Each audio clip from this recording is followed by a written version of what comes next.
ഇന്ന് ഞങ്ങൾ കൊച്ചിന് ചോറ് കൊടുക്കാൻ വേണ്ടി ചോറ്റാനിക്കര പോകുന്ന ഒരു ചെറിയ വീഡിയോയാണ് കേട്ടോ. അപ്പം നമ്മൾ ചെമ്പിൽ നിന്നാണ് ചോറ്റാനിക്കരയ്ക്ക് പോകുന്നത്. തലേ ദിവസം നമ്മൾ അമ്മാവൻ്റെ വീടായ ചെമ്പിൽ വന്നിരുന്നു. അപ്പോൾ വീട്ടിൽ നിന്ന് അത്രയും ദൂരം ഒറ്റ ദിവസം കൊണ്ട് യാത്ര ചെയ്യണ്ടല്ലോ എന്ന് കരുതിയാണ് തലേന്ന്, അതായത് ഞങ്ങൾ ചോറ് കൊടുക്കാൻ പോണ 14-ാം തീയതി ഞായറാഴ്ചയാണ്. അതിപ്പോൾ കാണുന്നത് പൂത്തോട്ട പാലമാണ്. കായലും കാര്യങ്ങളൊക്കെയാണ്. അപ്പം ഇത് കായലും നമ്മുടെ ഹൈ റേഞ്ചിലും കാര്യങ്ങളൊന്നും ഇല്ലല്ലോ, നല്ല രസമുണ്ട് കാണാൻ. അപ്പോൾ ഇവിടെ നിന്ന് നമ്മൾ ആണ് നേരെ ക്ഷേത്രത്തിലേക്ക് പോണത്. ചോറ്റാനിക്കരയാണ്. അപ്പോൾ ഇന്നത്തെ കുഞ്ഞിന് ചോറ് കൊടുക്കുന്ന വീഡിയോ ആണ് കേട്ടോ.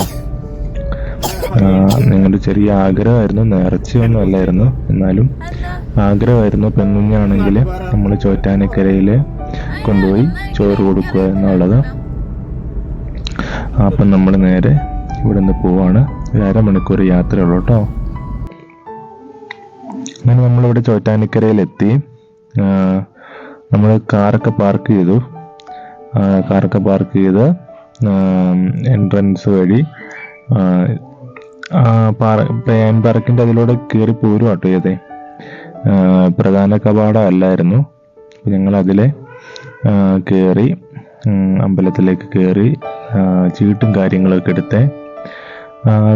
ചീട്ടും എടുത്തു. പിന്നെ പുഷ്പാഞ്ജലി നെയ്യും ഒക്കെ ഞങ്ങൾ അർപ്പിച്ചു. ആദ്യം കുഞ്ഞിന് ചോറ് കൊടുത്ത് കഴിഞ്ഞിട്ട് നമ്മൾ ക്ഷേത്രത്തിലേക്ക് അച്ഛനും അമ്മയ്ക്കും കുഞ്ഞിനും പ്രവേശിക്കാം. അപ്പം നമുക്കിനി കുഞ്ഞിനെ ക്ഷേത്രത്തിൽ വെച്ചിട്ട് ചോറൂണ് കൊടുക്കാം. അപ്പം ആദ്യം നമ്മൾ ദക്ഷിണ വെച്ചു. അപ്പം കുഞ്ഞിന് കുറച്ച് പുണ്യാകം തന്നു, അത് കുഞ്ഞിന് കൊടുത്തു. പിന്നെ കുറച്ച് ചന്ദനം തൊടിയിച്ചു. ചന്ദനം അച്ഛനും അമ്മയും തൊടിയിക്കണം എന്നാണ് പറഞ്ഞ് ഞങ്ങൾ ചന്ദനം തൊടിയിച്ചു. തൊട്ടടുത്ത് മറ്റൊരു കുഞ്ഞിന് ചോറ് കൊടുക്കുന്നുണ്ടായിരുന്നേ. അപ്പോൾ അവിടെ കൊടുക്കാൻ നേരത്ത് നല്ല കാർച്ചയായിരുന്നു.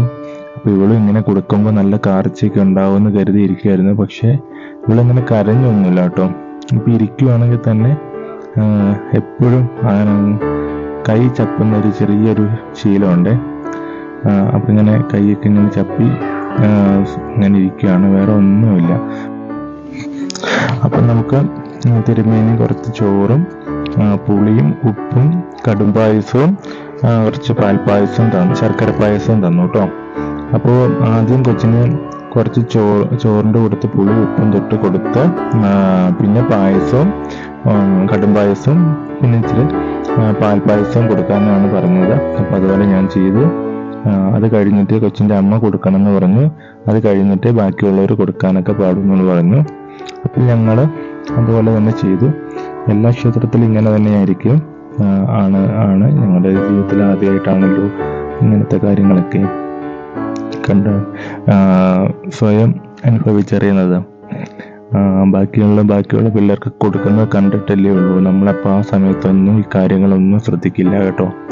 നമ്മുടെ ജീവിതത്തിൽ വരുമ്പോൾ മാത്രമേ നമ്മൾ ഈ കാര്യങ്ങളും ചടങ്ങും കാര്യങ്ങളും എല്ലാം നമ്മൾ ശ്രദ്ധയോടെ നമ്മുടെ കുഞ്ഞുങ്ങൾക്കും ചെയ്തു കൊടുക്കുന്നത്.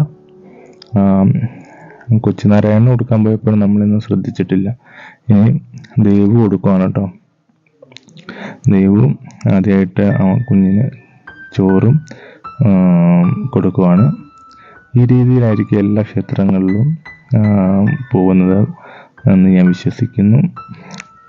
നിങ്ങളുടെ അടുത്തുള്ള ക്ഷേത്രങ്ങൾക്ക് എങ്ങനെയാണ് ചോറ് ഇട്ട് കൊടുക്കുന്നതെന്ന് പറയാമോ? ഇനി കൊച്ചിന് ഒരു നേർച്ച കൂടിയൊക്കെ ഉണ്ട്. അത് കഴിഞ്ഞ് അവിടെയും ചോറ് കൊടുക്കണം. അപ്പം ഇനി എല്ലാവരും, ഇനി ബന്ധുമിത്രാദികളെല്ലാവരും കുഞ്ഞിന് കുറച്ച് ചോറ്, അതായത് ഞങ്ങൾ വായിലേക്ക് ചെറുതായിട്ടൊന്ന് കൊടുക്കുന്നുള്ളൂ. കൊച്ചല്ലേ, ഒരുപാട് കൊടുക്കാനൊന്നും പറ്റില്ലല്ലോ, 6 മാസം ആയതല്ലേ ഉള്ളൂ. അപ്പോൾ പെട്ടെന്ന് ദഹനമൊന്നും നടക്കില്ല കേട്ടോ. അപ്പോൾ ഞങ്ങൾക്ക് ഇങ്ങനെയൊക്കെയാണ്. അപ്പോൾ കുറേശ്ശെ തൊട്ട് കൊടുക്കും. ഇപ്പം അമ്മയുടെ മുലപ്പാലൊക്കെ കുടിച്ച് കൊച്ച് വളരട്ടെ. അത് കഴിഞ്ഞിട്ട് ഞങ്ങൾ കൊച്ചിന് ചെറിയ തുലാഭാരം കൂടി അരി കൊണ്ട് കുത്തിരി ഉണക്കലരി കൊണ്ട് ചെറിയ തുലാഭാരം കൂടി നേർന്നു കേട്ടോ. അവൾക്ക് യാതൊരു കരച്ചിലും കാര്യങ്ങളും ഒന്നുമില്ലേ, ആദ്യമായിട്ട് ഇതെല്ലാം അനുഭവിക്കുന്നതല്ലേ, അതുകൊണ്ട് യാതൊരു ഒച്ചപ്പാടോ ഒന്നും അവൾക്കില്ല. എല്ലാവരും എൻജോയ് ചെയ്ത് ഇങ്ങനെ ആസ്വദിച്ച് കാണുവാണേ. കണ്ടോ, കൊച്ചുകാരനെ അടുത്തുനിന്ന് കളിപ്പിക്കുമ്പോൾ അവനെയാണ് ശ്രദ്ധിക്കുന്നത് കേട്ടോ. അങ്ങനെ ഞങ്ങൾ ഇതെല്ലാം കഴിഞ്ഞിട്ട് ഇത് തൊഴുത് കഴിഞ്ഞിട്ടാണ് കേട്ടോ കുഞ്ഞിന് തുലാഭാരം എടുത്തേ. ഞങ്ങൾക്ക് അറിയത്തില്ലായിരുന്നു ഇങ്ങനെ തുലാഭാരമൊക്കെ നമ്മളിവിടെ തന്നെ ഒരു നേർച്ചയൊന്നും ഇല്ലാത്തതുകൊണ്ട് ഞങ്ങൾ എടുത്തതാണ്. അപ്പോൾ ഞങ്ങളിവിടെ ഇതെല്ലാം കഴിഞ്ഞിട്ടാണ് ഇനി താഴെയൊക്കെ കീഴ്ക്കാവിലൊക്കെ തൊഴാൻ പോയത് കേട്ടോ. കുഞ്ഞിനെ കൊണ്ട് എല്ലായിടത്തും ഇനി ഞങ്ങൾക്ക് പോകുമ്പോൾ എല്ലാ അമ്പലത്തിലും കുഞ്ഞിനെയും കയറ്റാലോ. അപ്പോൾ ഞങ്ങളുടെ കൂടെ ഇനി എന്നും കുഞ്ഞുണ്ടാവും. അപ്പോൾ കുഞ്ഞുമായിട്ട് ഉള്ള ക്ഷേത്രത്തിലെ കുറച്ച് വിശേഷങ്ങളാണ് ഇന്ന് നിങ്ങൾ കണ്ടത്. അപ്പോൾ ചോറുണ്ണാൻ പോയി, ഇനി കുഞ്ഞായിട്ട് ഇനി മറ്റു ക്ഷേത്രങ്ങളിലൊക്കെ പോകണം. നമ്മളിപ്പോൾ ഇതുവരെ കുഞ്ഞിനെ ക്ഷേത്രത്തിൻ്റെ വെളിയിൽ നിർത്തി മാത്രമേ കാണിച്ചിട്ടുള്ളായിരുന്നു. അങ്ങനെ എല്ലാ ചടങ്ങുകളും കഴിഞ്ഞു. ഇന്നത്തെ കീഴ്ക്കാവിൽ പോയി പ്രാർത്ഥിക്കണം, തൊഴണം. അപ്പോൾ ഇവിടെയൊക്കെ ചെറിയ ഫോട്ടോസൊക്കെ ഉണ്ട്.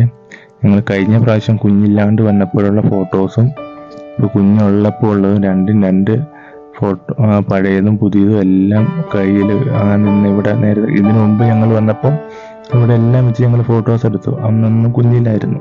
ഇപ്പോൾ ഇവിടെ എല്ലാം കുഞ്ഞിനെയും കൊണ്ട് വന്നിട്ട് അന്നെടുത്ത സ്ഥലങ്ങളിൽ പോയിട്ട് അവിടെ എല്ലാം നിന്ന് ഫോട്ടോസ് ഇങ്ങനെ എടുക്കുകയാണ് കേട്ടോ, പഴയതും പുതിയതായിട്ടൊക്കെ ഇടാൻ വേണ്ടിയിട്ട്. അങ്ങനെ എല്ലായിടത്തും വന്ന് തൊഴുതു. അങ്ങനെ ഞങ്ങളുടെ ചോറൂണിൻ്റെ വീഡിയോ ഇതോടെ തീരുന്നതാണ്. നിങ്ങൾക്ക് എല്ലാവർക്കും വേണ്ടി കൊച്ചു വീഡിയോ ഇഷ്ടപ്പെട്ടു എന്ന് കരുതുന്നു. അപ്പം നമ്മൾ ചോറ്റാനിക്കരയുടെ വീഡിയോ ഞാൻ മുൻപ് ഇട്ടായിരുന്നു. അതിന് അമ്പലം പൂർണ്ണമായൊന്നും എല്ലായിടത്തും ഒന്നും കാണിച്ചെന്ന് ചോറിൻ്റെ കുഞ്ഞിൻ്റെ ചോറുകൊണ്ട് മാത്രമേ ജസ്റ്റ് ആയിട്ട് നമ്മൾ പ്രയോറിറ്റി കൊടുത്തിരുന്നുള്ളൂ.